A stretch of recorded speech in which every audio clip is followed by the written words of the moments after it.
በአማራ ክልል መንገዶች ከዛሬ ጀምሮ መዘጋታቸው ተነገረ።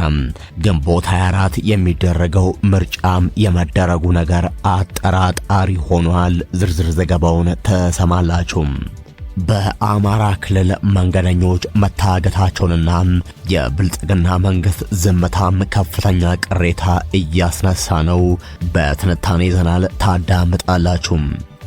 የኦሮሚያ ባለስልጣናት ቅንጡ ትምህርት ቤቶችን በክልሉ ሲያስገነቡ በአማራ ክልል ከሚሊዮን በላይ ህፃናት ከትምህርት ገበታ ውጭ ሆኗል። ተቃራኒ ጉዳይ በርካቶችንም ወደ ፖለቲካ ባላንጣነት እየቀየረ ነው። ዝርዝር ዘገባውን ተሰማላችሁ። ከሸገር ቲዩብ የሳቱ መረጃዎቻችን ቀጥሎ ይቀርባሉ። ሸገር ቲዩብን ሰብስክራይብ፣ ላይክ፣ ሼር በማድረግ አዳዲስ መረጃዎችን አገኙ። ወደ ዝርዝር ዘገባው እናልፋለን።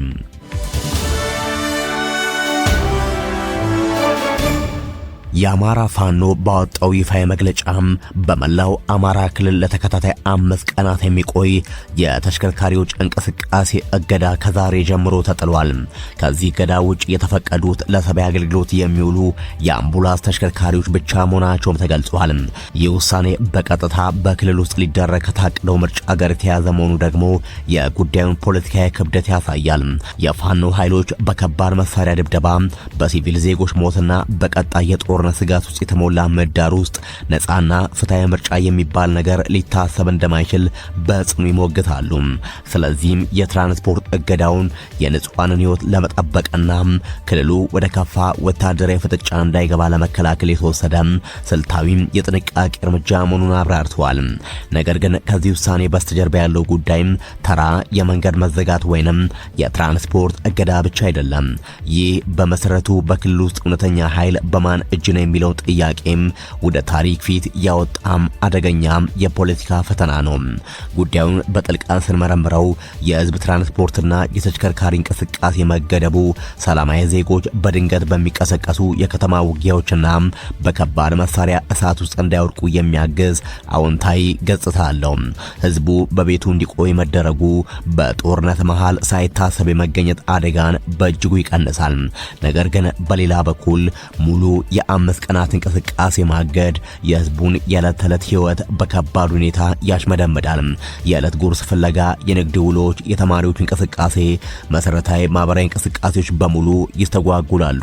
ስለዚህም ይህ እገዳ በአንድ በኩል የደህንነት ጥበቃ ስልት ቢሆንም በሌላ በኩል የፖለቲካ ግጭት ከባድ ሸክም በሰላማዊ ማህበረሰብ ጫንቃ ላይ የሚጫን ሁኔታ እንደሆነም ይታያል።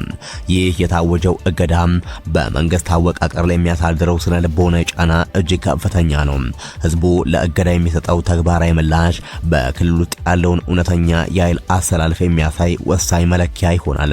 ህዝቡ የፋኖን ማስጠንቀቂያ ችላ በማለት መደበኛ የትራንስፖርት እንቅስቃሴውን ቀጥሎ ወደ ምርጫ ጣቢያዎች በነጻነት ካመራ በክልሉ ላይ መንግስት አስተዳደራዊ ቁጥጥሩን፣ የህዝብ ድጋፉንና ፖለቲካዊ ቅቡልነቱን እንደጠበቀ የሚያሳይ ይሆናል።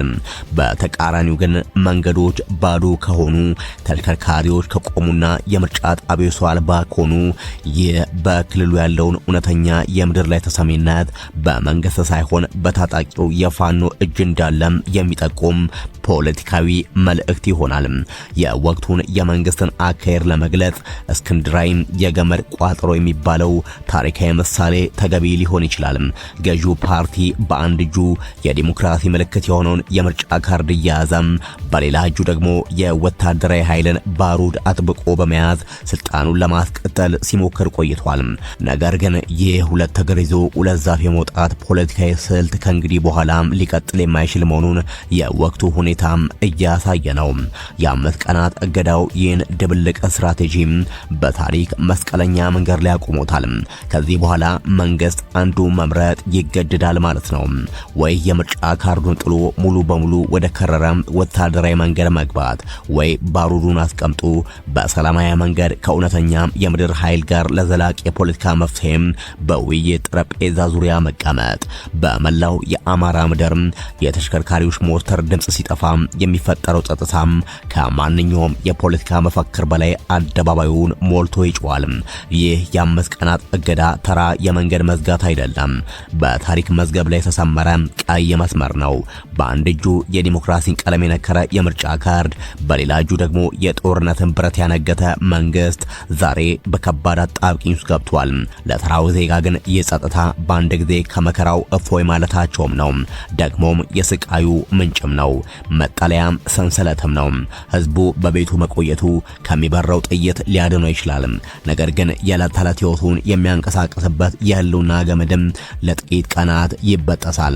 የምርጫው ቀን ሲቃረብ ባዶ የሆኑት መንገዶች ራሳቸው የፖለቲካ ድምጽ ይሆናሉ። የአማራ መንገዶች ወደ ህዝብ ካርድነት ተቀየሩ ማለት ነው። የመንገዶቹ ጨርታና ሞቅታ አሸናፊው ማን እንደሆነ ይወስናል። ህዝቡ ወደ ምርጫ ጣቢያዎች ከወጣም የመንግስትን ቅቡልነት ያረጋግጣል።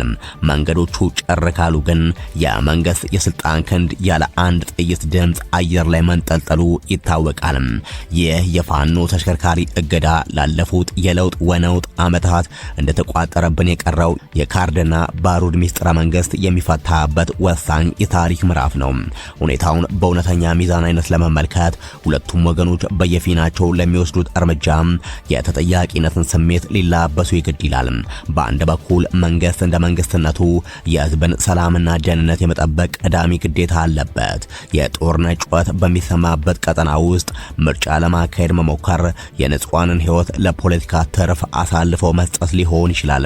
እውነተኛም ቅቡልነት በምርጫ ካርድ ብቻ ሳይሆን በህዝብ መተማመንና በዘላቂ ሰላም ላይ እንደሚገነባም መረዳት ይኖርበታል።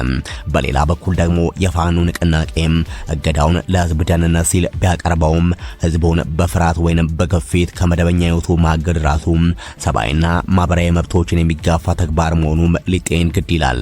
ሰላም ለሁሉም ጦርነት ለማንም የሚለው የፋኖ መፈክር በተግባር እውን እንዲሆን ሰላማዊ ማህበረሰብ የፖለቲካ ጫና መሳሪያ መሆን የለበትም እስከ ተቻለው ድረስ። በአጠቃላይም ይህ ሁኔታ የሚያሳየን አንድ እውነት ብቻ ነው። በጦርነት መንገድ ብቻ የሚገኝ ዘላቂ ድል ያለመኖሩን። ብቸኛው አስተማማኝ መውጫ መንገድ ወደ እውነተኛ የሰላም ውይይት መመለስ ነው። የአማራ ህዝብ ሰቆቃ እንዲያበቃም ክልሉም ከዚህ የተራዘመ ቀውስ እንዲወጣም ሁለቱ ወገኖች ከኃይል ፖለቲካ ወጥተው በቁርጠኝነት ለዘላቂ የፖለቲካ መፍትሄ በውይይት ጠረጴዛ ዙሪያ መቀመጥ ይኖርባቸዋል። ለዚህ ደግሞ በተለይ ብልጽግና ፋኖን ማጥፋት እንደማይቻል አምኖ አፈሙዙን ዘግዝቆ ያሰለፈውን ሰራዊት ወደ ካምፑ በመመለስ ለሰላማዊ ንግግር ያለውን ቁርጠኝነት በተግባር ማረጋገጥ መቻል አለበት እየተባለ ነው።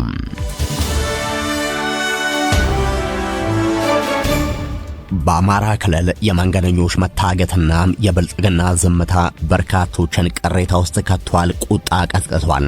በአማራ ክልል የተለያዩ አካባቢዎች በተለይም በጎሃ ጽዮንና ባሊዶሮ ወደ አዲስ አበባ በሚወስዱ መንገዶች ላይ በንጹሃን ዜጎች ላይ እየተፈጸመ ያለው እገታና ጥቃት አሳሳቢ ደረጃ ላይ መድረሱን ተጎጂዎችና የአይን እማኞች ገልጸዋል። በቅርቡ 2 አውቶቡስ ሙሉ ተሳፋሪዎች በታጣቂዎች መታገታቸውን ተከትሎ በመንግስት መገናኛ ብዙሃን በኩል የተሰጠ ምንም አይነት መግለጫ አለመኖሩ በህዝቡ ዘንድ ከፍተኛ ቁጣ ቀስቅሷል። የአካባቢው ነዋሪዎችና የተጎጂ ቤተሰቦች እንደሚሉት ባለፉት 7 እና 8 ዓመታት ውስጥ በማንነታቸው ላይ ያነጣጠር ተመሳሳይ እገታዎች በየሳምንቱና በየቀኑ በሚባል ደረጃ አማራ ላይ እየተፈጸሙ ይገኛሉ። አሁን ላይ ግን የዜጎች መታገትና መሞት እንደ ተራ ክስተት እየታየ ትኩረት ማጣቱ የተሰማቸውን ጥልቅ ሐዘን ገልጿል። በተለይም የብልጽግናው መንግስት በውጭ ሀገራት ስለሚከሰቱ ግጭቶችና ጉዳቶች ሰፊ ሽፋን በሚሰጥበት በአሁኑ ወቅት በአገር ውስጥ የሚፈጸሙ መሰል አሰቃቂ ጥቃቶችን ችላ ማለታቸው ለፖለቲካዊ ቀስቀሳ ብቻ ነው የሚተጉት የሚል ከባድ ትችት እንዲሰነዘርባቸው አድርጓል። ሰሞኑን በባህር ዳር ከተማ በተካሄደ ስብሰባ ላይ ምክትል ጠቅላይ ሚኒስትር ተመስገን ጥሩን ያደረጉት ንግግር ተከትሎ የህዝብ ተወካዮችና የአካባቢው ሊቃን ጠንካራ ተቃውሞ እያሰሙ ነው። ባለስልጣናቱ የአማራ ህዝብ እንደ ብልጽግና ዘመን የተመቻውና የተሻለ ጊዜ አግኝቶ አያውቅም ማለታቸው መሬት ላይ ካለው የህዝቡ መራብ፣ መጠማት፣ መፈናቀል እውነታ ጋር ፍጹም የማይገናኝ ነው ሲሉ ኮንነዋል። ይህንን ወቅታዊ ቀውስና የመሪውን ንግግር አስመልክቶ በርካቶች የቀድሞውን የብርጋዴር ጀነራል አሳምነው ጽጌን ታሪካዊ ንግግር እያስታወሱ ነው። አማራን ለማፍረስ ያልተሰራ ስራ የለም። ይሄ ደግሞ ምድር ላይ የተቀበረ ሳይሆን ከምድር ወጥቶ እያየነው ነው። ይህ ትውልድ ይህንን ታሪካዊ ጊዜ ካልተሻገረም ታሪካዊ ስህተት ይፈጸማል። ህዝቡ ራሱን ማደራጀትና ማዘጋጀት አለበት ሲሉ ነበር ብርጋዴር ጀነራል አሳምነው ጽጌ ተናገሩት። ነዋሪዎችና የሃይማኖት አባቶች አሁን ባለው አስከፊ ሁኔታ ውስጥ የሽምግልናና የይስሙላ የድርድር ንግግሮች ዋጋ እያጡ መምጣታቸውን በመጠቆም ሁሉም አካል በጽናት እውነቱን ሊጋፈጥ እንደሚገባ እያሳሰቡ ነው። አባቶቻችን ሆይ መሬት ላይ ያለውን እውነታና ህሊናችሁ የሚላችሁን ብቻ ተናገሩ፣ ከቻላችሁ ልክ እንደ አቡነ ጴጥሮስ ላቁሙ የሚሉ ድምጾች በስፋት እየተሰሙ ነው። የአማራ ህዝብ ህልውና አደጋ ላይ መውደቁን የሚገልጹት ወገኖች ወቅቱ ትውልዱ ራሱን ከጥፋት ለመታደግ በቁርጠኝነት መነሳት ያለበት ታሪካዊ ወቅት መሆኑን አጽንኦት ሰጥተውበታል።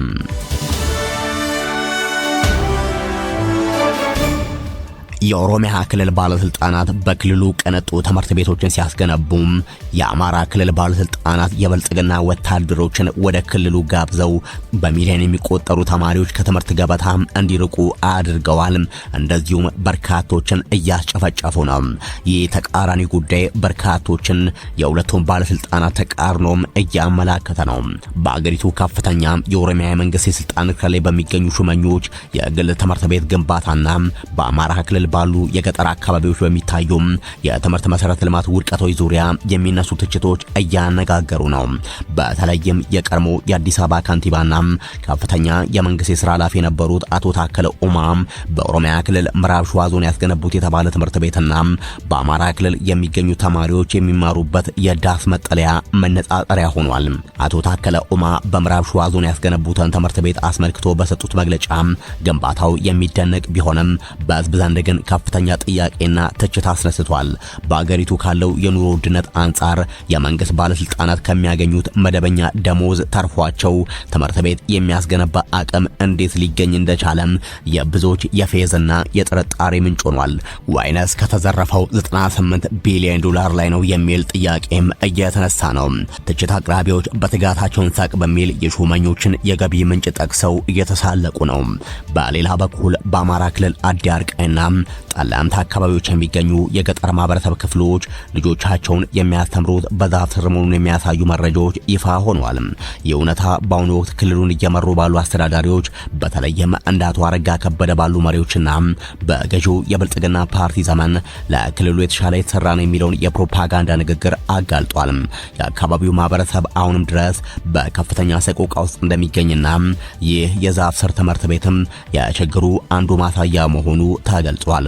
ጉዳዩን በቅርብ የሚከታተሉ ወገኖች የመንግስት ባለስልጣናት ላለፉት 8 ዓመታት በህዝብ ላይ እየቀለዱ ነው ሲሉ ይከሳሉ።